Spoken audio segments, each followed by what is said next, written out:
What's good, y'all? It's your girl Zeze back with another mother 11 vid. Make sure you like, comment, subscribe, turn on my notifications bell, get a joint, thumbs up, share this mug, all that. You feel me? So, today's video is going to be another reaction. Also, quick shout out to my Patreon members because y'all are getting this first. Okay, exclusive content, not exclusive because it's going on YouTube, but early access content. Okay. Anyways, so I thought this was an interesting dialogue. Shout out to my sister; she actually seen this first and showed it to me. And yeah, like I just said, I think this was an interesting dialogue. This is not something you really hear talked about like that. Is the differences in racial identity when it comes to biracial men and women. Okay. Let's get into it. Invalidated in their identity. Bring it back. I am a biracial Black person. This is another biracial Black person. This is another biracial Black person.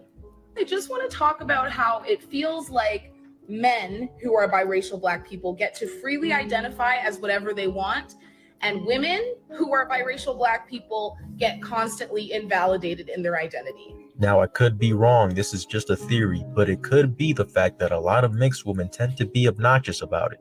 But before I get into that, I gotta talk about the anti-Black era. I went to an all-Black middle school and high school. For whatever reason, middle school and early high school were extremely anti-Black. I don't know why, but for whatever reason, if you had big lips, you were getting made fun of. If you had dark skin, you were getting made fun of. If you had beady beads, you were getting made fun of. It was so bad that you even had Black people that weren't mixed claiming to be mixed. What this also did, it sort of pedestalized being mixed. It made it something of a badge of honor to be mixed, and nobody wore that badge of honor more proudly than mixed girls, just being honest, right? If you go to Instagram and type in mixed and go to users, 90% of the people with mixed on their username or bio tend to be females. All you're gonna see is mixed princess 66, mixed doll 89, those kind of names. You talk about how a lot of people don't give J. Cole and these other mixed rappers a hard time. That's because a lot of people don't even know J. Cole is mixed in the first place. Men don't really tend to make that the forefront of who they are as a person. Meanwhile, you got female rappers named Mulatto. Now, I can see a lot of people saying that, maybe these females are just really proud to be mixed, right? And it has nothing to do with anti-Blackness. Now, just to be clear, I'm not saying that if you have mixed in your username, that makes you anti-Black. I'm not saying that the mixed people themselves are anti-Black. What I'm saying is that the cockiness, the need to display and announce it, comes from that anti-Blackness. And the reason that I believe this to be the case is because on TikTok, a lot of people have noticed that a lot of the people complaining about being mixed happen to have white moms. But what no one has pointed out is that the people complaining about being mixed also tend to be women, like 90% as well. I'm gonna have to make another video on why that might be the case because this video is already too damn long. And I even saw one video where this lady says she doesn't recommend being mixed. I don't even know what that means. That's what she said. That's how tough it is to be a mixed woman, right? But how is it that like 90% of the people you see complaining about being mixed are women, but at the same time, 90% of the people you see boasting about being mixed, right? Mixed Princess 89 are also women. That math doesn't make sense to me. Oh, shot there. I didn't even mean to click on the video. Yeah, the long knew was gonna pop up. That's funny. So yeah, again, I think that's an interesting dialogue. You don't really hear this aspect of racial or dating, interracial dating. You know what I'm saying? This experience from the differences in men and women, the byproduct of interracial dating and the differences between men and women. So, yeah, very interesting. Now, firstly, I can't understand where she's coming from. Just saying, but I wouldn't really. And I'm not biracial, so I can't speak to that experience. However, I will say, just from my observation, I do think there is a level of pushback that all biracials get, especially the ones that don't look as what you would consider Black, who don't have Afrocentric features, who may look more ambiguous or closer to whiteness. I think either on either side, there's a level of pushback, of like you're not really Black, or you may be, what I'm saying, well, there may be a little bit of picking there, However, I will say for men, like the brother pointed out in the video, they don't put that as much as at the forefront of their identity as much as women do, you know. And I think that's on one hand is like for men, one of the main things about that is they don't get privileges from that. You know, I talked, shout out to Rock Newman. I talked about this a little bit on Rock Newman. We got into colorism, but you know, as far as like light skin and dark skin, and this gets into this tap that is related into the interracial conversation, because again, but depending on, you know, genetics, you can be light skin or dark skin, you can look closer to whiteness or closer to blackness, whichever the case may be.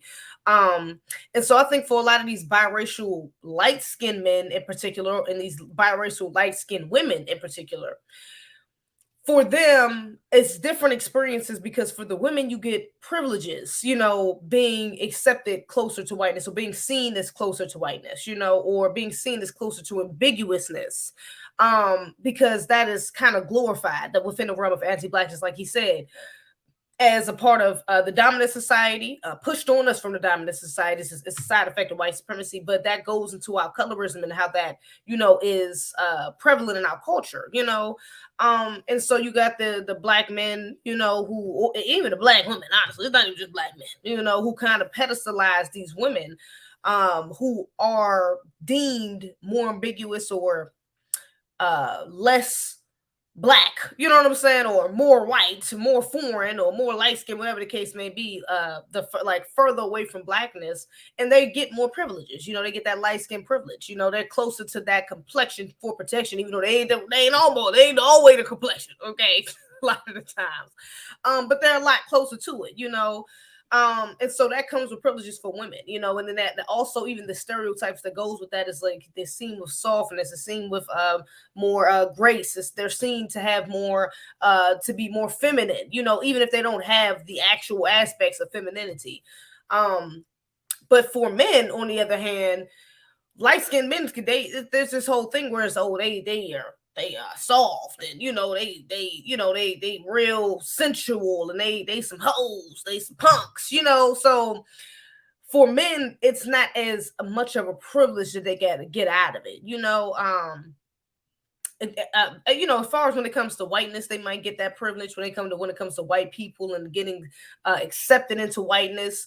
Maybe, you know, because they're not seen as immediately as black, or immediately as, you know, they might be seen as other, you know, but they might be grouped in, or be able to get more access to whiteness or white people, because they don't look exactly black. The light skinned ones, you know what I'm saying? They don't look exactly black, you know what I'm saying?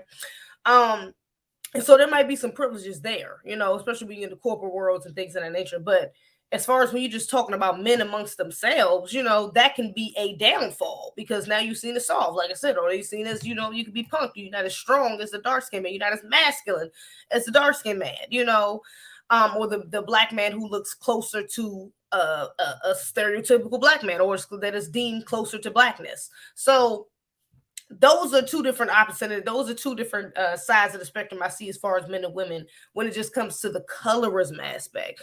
But even when you do talk about, you know, those that are maybe a little bit darker, or a little bit have more Afro-centric features, like J. Cole's locks, and you know, the nose or the lips and stuff like that, that may be more easier to pick out, you know, that they have some sort of mix, they have something, they're not just white, or they're not just this.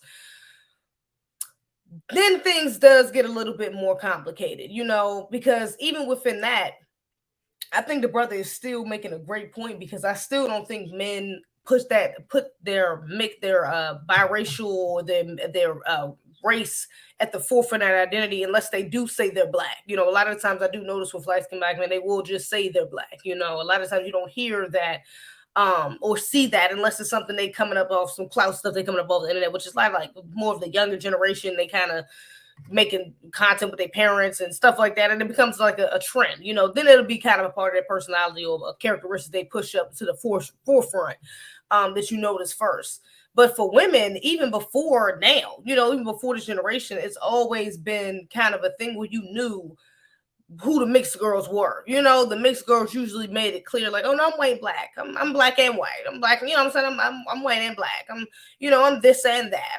Even if they're not necessarily white, but I'm this and that. It's usually they always, especially if they have a looser textured hair, or again, their lighter tone skin, or their, they have different features, slanted eyes, whatever the case may be. That kind of differentiates them from an average looking black woman, then it's all over, like the brother said, they get the mixed princess, they get the light skin, something, the black and white, perfect, whatever the hell, you know what I'm saying? Instagram names and little nicknames and stuff like that, so women definitely do put it more at the forefront, and we do,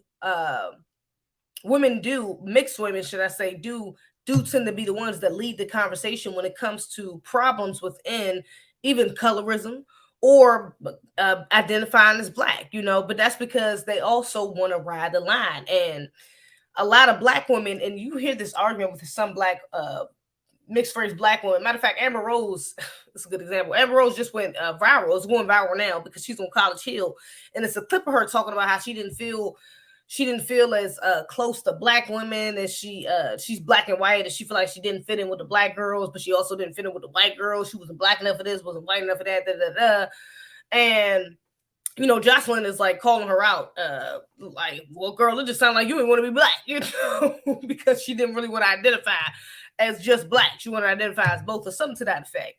But see, that's the problem that you see within a lot of women, when they say these things where they feel like they couldn't fit in here or couldn't fit in there, or they had trouble, in either or group. It's because black women in more particular, like myself, fully black women, we recognize that, we recognize the fact that you might see yourself as a little bit as other, you might not see yourself as a black, or even if a lot of times, black people are the most accepted. Black women can be the most accepted, okay?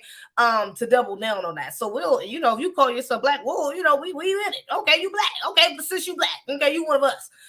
But if we see you riding the line, or if we see you trying to fit in with others, or we see you trying to, trying to separate yourself with certain things, like, we notice that, and that can, when we call that out, then it seems like, oh, well, she's just jealous of me, or she's just hating, or so, they just want to bully me, and they just want to, and it's like, it's not necessarily that, although that's not always the case. That may be the case for some. I don't want to, downplay any biracial experiences if you had that experience, but a lot of the times the case is that we just peeping your subconscious anti-blackness, or the fact that you're trying to step away from your blackness, or trying to separate yourself from as other, and it's like, okay, you can be other, even if you want to identify as biracial, be biracial. That's fine. If that's what you want to identify as, but don't come over here and then say, okay, well, I'm just like y'all when I want to be. It's like, no, baby, you got to pick one. You're either going to be biracial all the time, if that's you want to identify as, or you're going to be black, because we don't have a choice. Women who look like me, women who are more darker tone, who have kinkier hair, who look more like your typical or average black woman, we don't have that choice. You know what I'm saying? Or to have two black parents. Damn, when we look like we're groomed into thinking we are black because our family has taught us you are only black and we only know blackness. Baby, we don't have that choice. We don't have that option of dipping in and out of blackness when we want to, So we're looking at you like you crazy, you know what I'm saying? And some of these mixed women, especially if they don't have black mothers, which the brother mentioned as well, especially if they don't have black mothers, they don't understand that, and especially with the black mother thing, because black mothers are the ones that, that pass on the culture, so if you don't have if you have a white mom, then you're not as tuned into the culture as you probably could be, or should be, moreover. So yeah, it's a different experience. And as far as for the brothers, the biracial brothers, a lot of times you can see them, you'll see biracial brothers with just black friends. You'll see them with just, I know even when he mentioned J. Cole, I mean, a girl mentioned J. Cole and Drake. When J. Cole first came out, I didn't know J. Cole was biracial. I think he mentioned in one of his songs and maybe one of his earlier albums or something like that. And I was like, oh damn, hold up, he got a white mom. He biracial. I had no idea. But it's not something, even throughout the years that I know J. Cole's always been one of my favorite rappers. Even throughout the years, it's still not something that he's really pushed at the forefront. If anything, he's gotten more and more, kind of conscious and divulged more into his blackness, as the years have evolved, as he's evolved throughout the years. It's so black men like that, you don't really see them having a problem with just having black friends. You know, of course, you got your biracial men who might have just white friends or mixed group of crowd friends. You know, might have a couple black friends, and then the other majority might be mixed group. You know, Indians, Asians, white, whatever the hell the case may be. But for the most part, you know, from what I've noticed, a lot of the biracial black men, they will have their majority of group of friends will still be black men. You know, they don't have a problem with still being with their group, because for men, again, it's different. You know what I'm saying? They understand that they'll get their what is it called? Their nigga wake up call a little bit quicker than a lot of the women. You know what I'm saying? Like the women will get their nigga wake up call in more subliminal ways. You know what I'm saying? In more passive aggressive ways throughout their lifetimes. And then they might get it more aggressively or more blatantly later on in life, you know, or scattered throughout their lives. But as far as the biracial men, you know, it's not going to be like they might date a white girl, but their fathers is once the fathers see that they ain't black, or they have black, or they whatever the case may be, they look, hey, look, he's still a nigga. You know what I'm saying? They're more prone to run into an experience like that where one of their white girlfriend counterparts' parents have a problem with them dating a white boy, then vice versa. You know what I'm saying? Because the woman is seen as the bad witch. The woman is saying, "Oh, this is just a little niggerous. Oh, she's just a little niggerous." This, you know, it might be some passive aggressive things that happen. Might be some, you know, some slick things being said and things of that nature. But it's less likely for them to run, I believe, at least, to run into a more blatant or more overt racist situation than it is for a brother. You know what I'm saying? Because black men are seen as the number one threat. So even if you got a number one, even if you have black, you're still seen as a bigger threat than a white boy, you know, in the eyes of a white supremacist, because that's what they're going to see first is your blackness, regardless of how ambiguous you're looking. They're going to be like, nah, that nigga ain't something in that. That ain't just no white boy. He looks like something. His hair a little too curly, his nose a little too big, the lips a little too full. Something ain't right. You know what I'm saying? So they might run into those issues a bit quicker again, even if they have privileges over their black male counterparts. The fully black male counterparts, they still might run into that situation quicker than the woman would. You know what I'm saying? Because the woman has a level of protection because she is still a woman, you know? So yeah, you know, I don't know. I thought this was an interesting conversation. Yeah, let me know what y'all think in the comments. Let me know what your thoughts are in the comments below. Okay, because yeah, I thought this was pretty interesting. But yeah, again, let me know what your thoughts are. Other than that, baby, yeah, that's all I got. So I'm gonna see y'all. I'm gonna see y'all on the next one. All right, y'all.